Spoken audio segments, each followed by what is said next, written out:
You know the tiny house, right? It's more than just a small space. For a lot of people, it's a symbol of freedom, of simplicity, of pushing back against that whole bigger is better mindset.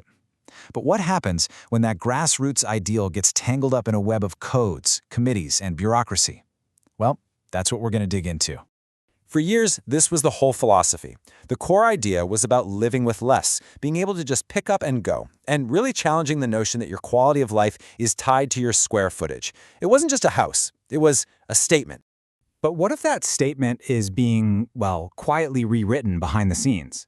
What if the very rules that were designed to legitimize the tiny house movement are actually twisting it into something else entirely? That's the real question at the heart of what's happening right now. And it all kicks off with a simple but honestly pretty dramatic change in definition. Okay, so take a look at this. It's like a tale of two houses. On one side, you've got the original tiny house ideal, mobile, minimalist, and capped at 400 square feet. On the other side, we have this new standard, the small residential unit, or SRU. Its max size, a whopping 1,200 square feet.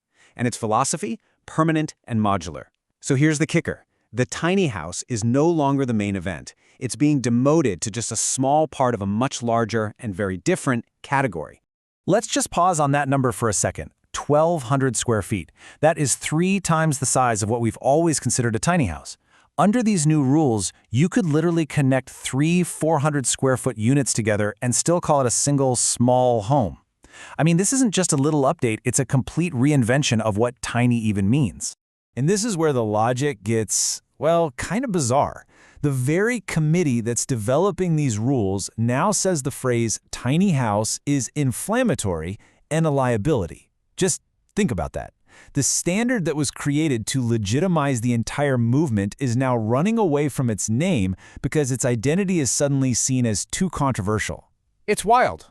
So who on earth has the power to make these kinds of sweeping changes? All right, let's meet the main rule maker in this whole game. This is the International Code Council, or the ICC. Now, they're not just some dusty publisher of rulebooks. No, they describe themselves as a family of solutions. What that really means is they are a massive trade association sitting right at the center of the entire building and regulation industry. And their influence is extensive.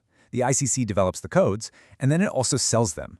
Then, its own subsidiaries accredit the inspectors who enforce those codes and certify the factories that build to them. And on top of all that, they lobby government officials to adopt the codes in the first place. It's a completely vertically integrated system where one organization has an incredible amount of influence over the entire process, from start to finish. So how does a system like this end up completely changing a grassroots movement from the inside out? Well, this brings us to a really fascinating concept known as regulatory capture. The definition is actually pretty straightforward.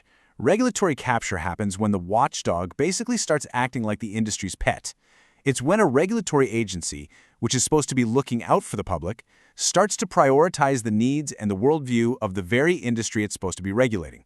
It's not usually some big, shady conspiracy. It's more like a slow, subtle drift.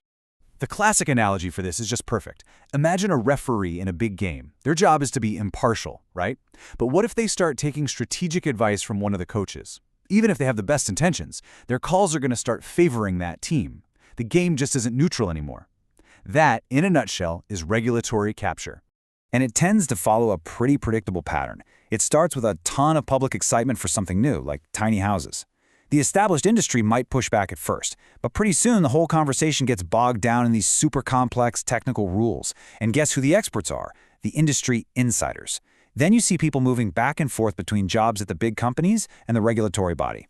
And over time, the rules and definitions just happen to start looking a lot more favorable to the big established players. Okay, so we've seen what's happening and how it can happen. But now for the most important question. What are the actual, real-world consequences? Is the tiny house movement simply growing up, or is it being sold out? This matters a lot, because this new standard creates a system that really benefits the large-scale modular manufacturers over the small, independent artisan builders. The very people who started this whole movement. It creates new regulatory gray zones and could make it way harder for the little guys to compete.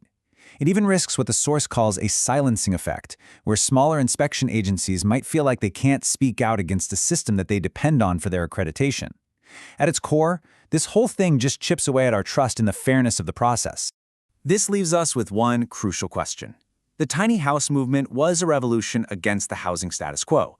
But when a revolution gets absorbed and redefined by the very system it was challenging, you really have to ask, who's the real winner here? Is it the innovators who started it all, or the established powers who get to write the new rules?